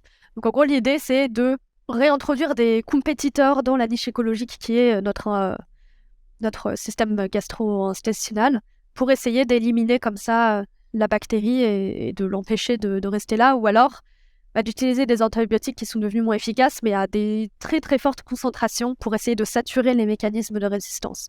Mais en tout cas, on peut pas faire grand-chose en fait. C'est vraiment très très inquiétant et très très compliqué. Par exemple, en 2017, une étude toujours réalisée aux États-Unis avait montré qu'il y avait 25% des Klebsiella pneumoniae, qui sont des bactéries qui peuvent causer différentes formes de pneumonie, voire de septicémie. Donc 25% qui étaient résistantes à l'antibiotique carbapénem. On remarque que c'est un pourcentage assez élevé. Et, encore une fois, ça dépend du type d'antibiotique, du type de bactérie, mais on arrive à des pourcentages qui sont assez conséquents et qui continuent d'être en augmentation. Alors qu'il nous semble que même le grand public n'est pas forcément très sensibilisé à cette question-là. Et dès qu'on parle de biorisque, par exemple, on ne pense pas directement aux bactéries ni même à l'antibiorésistance, alors que c'est un réel problème.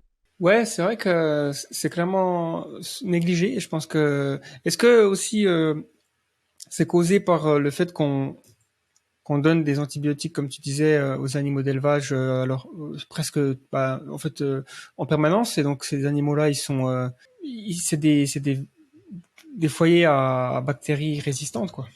Bah oui, exactement. On a en effet enfin, ces bactéries antibiorésistantes circulent entre médecine humaine et vétérinaire au moyen de l'alimentation ou des déjections. En effet, faire de la sélection de bactéries antibiorésistantes dans les élevages, ça finit par arriver en médecine humaine. Par exemple, toujours aux États-Unis où on a pas mal de documentation sur ces questions, il y avait 75% des antibiotiques qui étaient jugés comme cruciaux en médecine humaine qui étaient utilisés sur des animaux. C'est vrai que c'est inquiétant. Et donc tout ça, c'est motivé par, déjà, je pense à un moment donné dans l'histoire, c'était motivé par le fait qu'on savait tout simplement pas que ça avait lieu. Mais à partir du moment où on s'est rendu compte que c'était un problème, il n'y a pas eu une réalisation qu'il fallait arrêter. Est-ce que c'est aussi peut-être une raison que les personnes, enfin les entreprises qui fournissent les antibiotiques à différents secteurs d'activité, ils profitent beaucoup financièrement, donc c'est pas nécessairement dans leur intérêt d'avoir un problème à ce niveau-là. Il n'y a pas assez de régulation. Je ne sais pas si c'est forcément les entreprises qui vendent les antibiotiques, mais c'est aussi le fait qu'on ait une intensification des élevages qui fait que si on a la survenue de maladies dans l'élevage, imaginez un peu les pauvres éleveurs, tout leur élevage qu'on devrait sacrifier parce que on a eu une maladie. Enfin, pour eux, c'est une catastrophe économique parce que c'est leur gagne-pain de faire ce métier. Et donc, c'est toujours assez compliqué d'avoir des gestions comme ça de questions sanitaires parce qu'il y a beaucoup de choses qui rentrent en jeu, dont des questions économiques individuelles qui restent quand même importantes. Oui, ça reste ce qu'on appelle les pièges multipolaires, quoi. C'est-à-dire chacun a ses propres intérêts et il n'y a pas de coordonnance, il n'y a pas de coordination globale pour faire en sorte que le problème disparaisse. Après, il y a des idées pour réussir à la fois donc, éviter d'avoir la survenue de maladies dans les élevages qui pourraient se transmettre aux humains et ne pas devoir sacrifier des élevages entiers en cas de maladie. Par exemple, l'idée d'utiliser des animaux sentinelles, c'est-à-dire de vacciner l'élevage, sauf quelques animaux qui seraient ceux qui seraient les plus en contact avec l'environnement extérieur, afin de pouvoir détecter au plus vite s'il y a une survenue de maladie dans l'élevage, parce que ces animaux-là non vaccinés pourraient tomber malades. Et donc, s'ils tombent malades, on pourrait à ce moment-là prendre des mesures d'isolement ou autres pour le reste de l'élevage. Donc ça peut être une solution. Mais après, en ce qui concerne les vaccinations d'élevage, c'est déjà mis en place en partie, mais il me semble qu'on ne peut pas exporter dans tous les pays de la viande vaccinée. Donc ça fait une limitation au fait d'adopter ces politiques de vaccination, y compris chez les animaux d'élevage. Ok. Mais en tout cas, il y a des solutions, dont l'une où je continue à aller insister, mais éviter de faire des élevages intensifs pour plein de raisons différentes. Oui, ça ça reste. C'est tellement un problème central à beaucoup de. Enfin non, c'est plus une sorte comment dire, de générateur de problèmes. Ou c'est un nœud, voilà, c'est l'expression que je cherche. C'est un nœud central à plusieurs branches de problèmes écologiques avec les émissions de gaz à effet de serre, énormément de ressources consommées, les lots, tout ça, souffrance animale évidemment, ça, on n'en parle même pas, et les antibiotiques, les maladies zoonotiques. Enfin, mais bon, d'un autre côté, c'est ce que mangent les gens.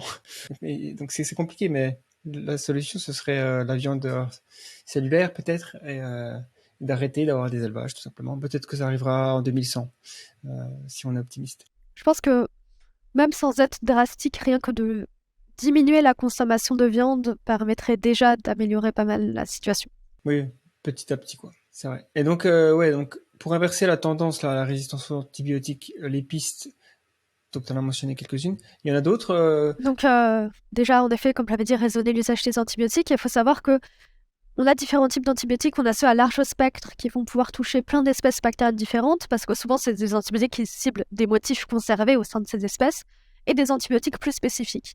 Et en fait, ce sont les antibiotiques à large spectre qui sont les plus susceptibles de favoriser les résistances, puisque comme ils ciblent plein d'espèces différentes, on a plus de probabilité qu'il y ait des espèces résistantes dans le tas. Ce sont malheureusement aussi les antibiotiques les plus précieux, parce que si on a une infection aiguë, où on doit vite traiter le patient avant que cela dégénère, forcément, on n'a pas le temps en fait de faire des tests diagnostiques pour savoir quelle est la bactérie qui a causé la maladie. Et dans ce cas-là, on est un peu obligé d'utiliser ces antibiotiques précieux à large spectre pour être sûr d'arriver à éliminer les bactéries qui ont causé la maladie. Et donc, ça veut dire que dans certains cas, on ne peut pas affiner en fait la prise en charge des patients. Mais dans certains cas, on a le temps. Il n'y a pas d'urgence, c'est pas une infection aiguë, et donc ce serait probablement une bonne chose d'automatiser l'utilisation de tests dans ce cas-là pour au moins déterminer si c'est une infection bactérienne et au mieux faire un antibiogramme pour savoir à quels antibiotiques les bactéries sont résistantes ou pas, et donc rationaliser l'usage des antibiotiques de cette manière-là. Et après, il y a d'autres approches qui vont encore plus loin, j'ai envie de dire, qui cherchent à avoir des nouveaux traitements. Il y a par exemple la phagothérapie, qui est l'usage de virus donc spécifiques des bactéries, les phages, pour arriver à éliminer les bactéries. En fait, c'était une technique qui est relativement ancienne, qui avait été découverte avant la découverte même des antibiotiques. C'était utilisé pour la première fois en 1919 à l'hôpital Necker. Mais quand ensuite il y a eu la survenue de l'antibiothérapie, en Europe en tout cas, on a arrêté d'utiliser cette méthode de phagothérapie. Même si dans d'autres régions du monde, ça avait continué à être utilisé, comme en Russie, en Géorgie ou en Pologne. Et d'ailleurs, en Russie, ça avait sauvé des dizaines de milliers de soldats de l'armée rouge, de la dysenterie. Donc c'est une technique qui est super prometteuse, et on recommence à se tourner vers cette alternative aux antibiotiques. Ouais, d'accord. Et après, il y a encore d'autres alternatives qui, par exemple, consisteraient à cibler en fait les mécanismes de résistance des bactéries. Ce serait donc de faire des traitements avec antibiotiques, genre par exemple pénicilline, plus un inhibiteur des résistances aux pénicillines, comme par exemple des inhibiteurs de bêta-lactamase, qui sont des enzymes qui inactivent les pénicillines. Ça pourrait comme ça être un moyen d'améliorer les traitements actuels. Et après, bon, il y a pas mal d'autres pistes pour trouver des traitements alternatifs. Bon, c'est vrai que c'est un problème qui j'espère va se résolver, parce que c'est assez sérieux, quoi, quand on... Déjà, les chiffres, s'il y a 20 millions de morts par an à cause de ça, enfin 10, c'est assez monstrueux, et si ça continue... Il y a 1 million de morts par an, et on estime qu'en 2050, si on continue comme ça et qu'on ne trouve pas de traitement alternatif aussi efficace, on aurait 10 millions de morts par an. Enfin, ce serait vraiment la première cause de mortalité au monde. Je sais pas, j'ai pas envie de vivre dans un monde où si je me coupe avec un couteau, je me dis, ça y est, je vais peut-être mourir, quoi.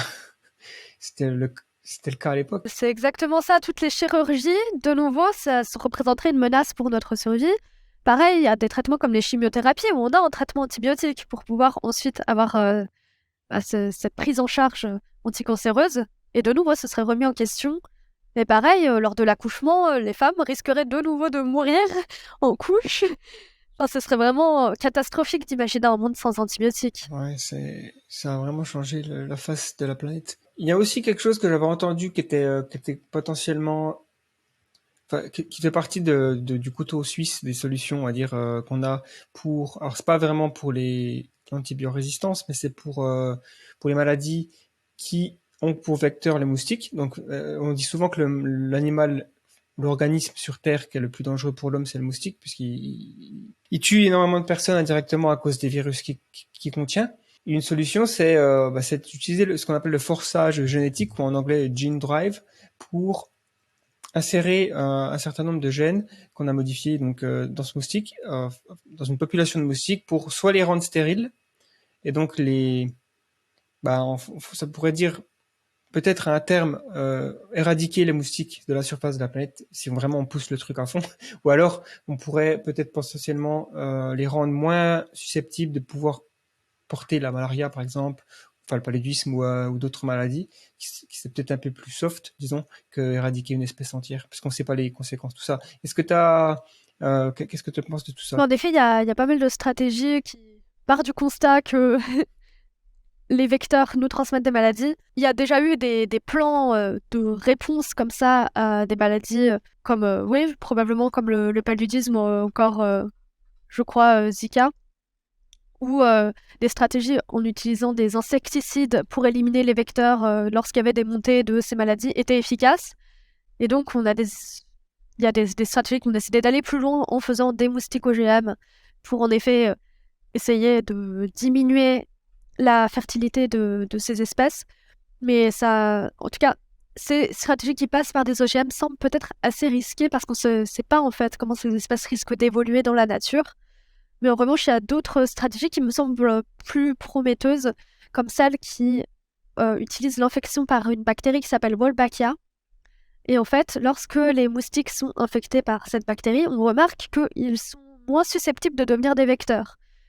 Il y a plusieurs explications possibles avec le fait que, par exemple, cette bactérie pourrait activer l'immunité des moustiques, ce qui donc les rendrait moins susceptibles à une infection ultérieure par exemple, des virus ou des parasites. Ou encore, ce serait peut-être un effet de compétition pour des métabolites entre ces différentes espèces. Mais en tout cas, ce qu'on constate, c'est qu'avec des virus porteurs de Wolbachia, on a moins de prévalence des pathogènes au sein de ces virus. Et ce qui est aussi très très pratique dans cette approche, c'est que la bactérie Wolbachia est capable de coloniser les organes sexuels du moustique et donc de se transmettre de génération en génération. Donc ça veut dire qu'avec une telle approche, on pourrait lâcher par exemple des moustiques porteurs de Wolbachia et ça s'auto-entretiendrait en fait cette stratégie. On n'aurait pas besoin de relâcher très régulièrement des moustiques avec Wolbachia. Et ça semble quand même moins risqué que le fait d'avoir des stratégies qui diminuent la fertilité, puisqu'il faut garder à l'esprit quand même qu'on est au sein d'un écosystème et que les moustiques ont très probablement un rôle important au sein de cet écosystème et que même s'ils sont dangereux directement pour la santé humaine, peut-être que de les éliminer de l'écosystème pourrait avoir des effets indirects qui seraient délétères également pour l'humanité. Parce qu'en fait, on n'a pas tant d'espèces de moustiques que ça qui piquent les humains. Il me semble qu'il y en a une centaine d'espèces de moustiques sur 3500 espèces qui peuvent être des vecteurs pour des maladies humaines. Donc déjà, ça veut dire que pas toutes les espèces de moustiques peuvent faire ça. Et également, ce sont les femelles au moment de la reproduction qui piquent et qui sont hématophages, c'est-à-dire qu'ils se nourrissent de sang pour pouvoir produire des œufs. Mais en dehors du temps, les mâles, ils participent à la pollinisation. Et donc, les moustiques ont un rôle quand même. Et on peut pas vraiment prédire les conséquences qu'il y aurait à éliminer une espèce comme ça de l'écosystème. Donc, j'aurais tendance à dire que si on n'a pas d'alternative, peut-être qu'on serait forcé d'utiliser de telles stratégies pour préserver des vies humaines, mais si jamais on a d'autres alternatives qui n'impliquent pas d'éliminer des espèces de moustiques, ce serait vraiment à privilégier. Et qu'en est-il ou le faire de manière locale, par exemple, je sais pas, si on sait qu'il y a une zone du monde qui est touchée en majorité par un moustique, je sais pas, l'Afrique subsaharienne ou même une île, on sait qu'il y a une population de moustiques qui est responsable de beaucoup d'infections d'une maladie. Ça voudrait dire l'enlever de cette parce que je sais que en Nouvelle-Zélande, par exemple, ils ont ils ont un écosystème très particulier. Il y a des prédateurs qui ont été introduits, qui ont ravagé certaines espèces. Aujourd'hui, ils ont une politique anti-prédateur. Je crois qu'ils veulent se débarrasser de tous les prédateurs de l'île, enfin des deux îles dans la Nouvelle-Zélande, à part le chat, quoi, parce que ça va être difficile de convaincre les gens de laisser leur chat partir. Comme il y a comme ça des plans des fois, et les gens réagissent parfois avec inquiétude parce qu'effectivement, on ne sait pas les conséquences inattendues.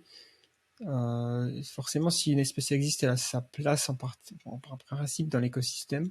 À part si c'est pas une espèce qui a été introduite, elle a évidemment pas sa place et c'est généralement là qu'il y a des problèmes. Mais le moustique sur une île, si on l'éradique, qu'est-ce qui se passe? Je sais pas. Après, c'est peut-être mon point de vue de bactériologiste, mais ça me semble très très prometteur quand même, les stratégies qui utiliseraient Wolbachia et qui donc n'élimineraient pas les moustiques, mais les empêcheraient d'être des vecteurs. Ouais, c'est vrai que ça pourrait être le meilleur des mondes, ou le meilleur des deux mondes, comme on dit. Mais il y a aussi Enfin, je sais qu'il y a des virus, non, des promesses de vaccins contre le paludisme, par exemple, qui sont en test peut-être clinique, je sais pas. Mais en tout cas, j'ai vu qu'il y avait des avancées là-dessus. Donc, tout simplement, peut-être éradiquer le paludisme à travers les campagnes de vaccination, ce serait aussi une piste qui serait moins sujette à inquiétude ou incertitude surtout.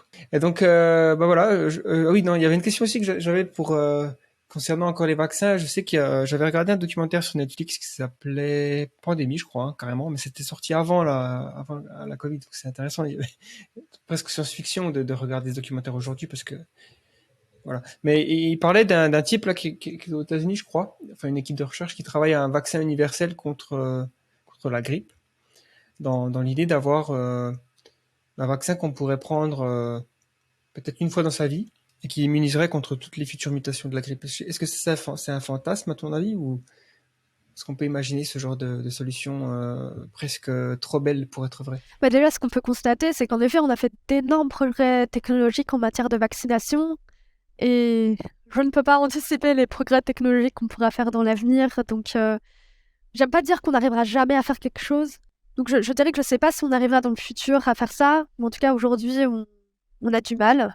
Même s'il y a des recherches qui sont en cours, par exemple, pour essayer, pas seulement pour la grippe, mais aussi de produire des vaccins qui seraient spécifiques de tous les bêta-coronavirus, par exemple, et de parvenir en effet à se protéger, y compris contre de futures émergences pandémiques. Mmh. Et la technologie d'ailleurs de vaccins ARN pourrait être quelque chose qui permet d'avoir des vaccins qui ciblent, différentes espèces virales ou peut-être bactériennes, je sais pas. Mais on a déjà quelques exemples en tout cas de vaccins multivalents, même si ce sont pas forcément des vaccins qui arriveraient à contrer l'émergence de nouvelles espèces, mais en tout cas c'est déjà assez prometteur. Il y a notamment l'Institut Pasteur qui a mis en place des vaccins contre les 5 arénavirus du Nouveau Monde, donc des Amériques. Et c'est assez intéressant ce genre de stratégie parce que dans le cas de ces arénavirus, c'est des maladies qui sont très peu incidentes. Donc ce serait pas forcément très intéressant de faire un vaccin contre un seul arénavirus. Mais en revanche, leur mortalité est très élevée. Donc c'est pour ça que c'est très très intéressant comme ça de faire un vaccin pentavalent qui puisse cibler les 5. Dans leur cas, ils ont utilisé une stratégie en utilisant le virus Mopeya, qui est très proche d'un autre arénavirus, l'arénavirus qui cause la fièvre de Lassa. Et ils lui ont fait exprimer des protéines, des antigènes des 5 arénavirus. Mais en tout cas, en essai clinique sur des macaques, ça fonctionne très très bien. Et peut-être que dans les prochaines années, on aura donc ce vaccin pentavalent. Enfin, ça semble donc faisable et efficace pour des maladies qui existent déjà, d'avoir des vaccins multivalents. Mais en revanche, franchement, c'est pas totalement sûr que ça parvienne vraiment à nous protéger contre des futures maladies.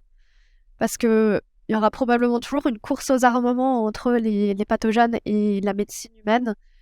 Et il y aura toujours des capacités d'évolution et d'échappement à nos stratégies d'anticipation. Ouais. Probablement, on aura toujours plusieurs stratégies d'anticipation et réponse. Et on n'arrivera jamais, en tout cas, à avoir un set de traitements qui permettrait de ne plus jamais se préoccuper des futures maladies. Ça paraîtrait assez utopique. Ouais, je sais pas, faudrait ou alors quelque chose qui modifie l'humain en profondeur pour qu'on ait un système immunitaire en mode Superman ou je sais pas, mais en tout cas c'est difficile. Il y aura toujours une faiblesse parce qu'on est des êtres organiques et donc il y a la nature qui est pas du tout comment dire. Si on parle de mère nature protectrice et tout ça, mais c'est pas comme ça que je la vois moi, mère nature. Elle est assez cruelle. Mais bon, en tout cas, je pense qu'on arrive à la fin de cette discussion sur les pandémies naturelles. Mais peut-être pour finir, comment, si quelqu'un nous écoute et il a envie de contribuer à ce field, à cette discipline, où c'est qu'il pourrait aller pour se renseigner? Quels sont les leviers d'action que quelqu'un peut prendre pour avoir un impact positif à ce niveau-là? Pour répondre brièvement à cette question, on essaye de mettre en place une cartographie d'axes de recherche impliqués au sein de l'association Efficience. Donc là, on est vraiment au début de cette cartographie qu'on a appelée CARE. Et l'idée, ce serait en effet d'arriver à identifier non seulement en termes de biorisques, mais aussi en termes d'autres crises dont auxquelles fait face l'humanité, comme la sécurité de l'intelligence artificielle.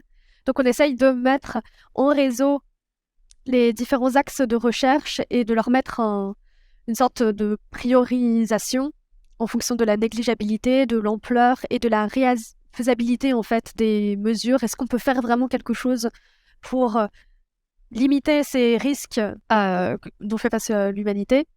Donc je conseillerais aux gens éventuellement de se tourner vers cet énorme projet qui sera mis en place prochainement. Je ne sais pas exactement la timeline, mais ce serait déjà une première idée.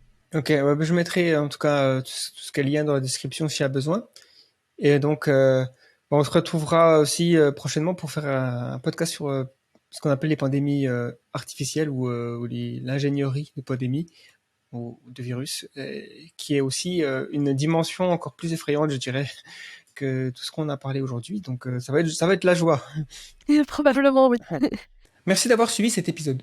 Si ce genre de contenu vous plaît, je vous invite à aller sur la chaîne YouTube The Flares où vous retrouverez les autres épisodes du podcast La Prospective et de la série Humain Demain, mais aussi les essais vidéo, documentaires et autres friandises.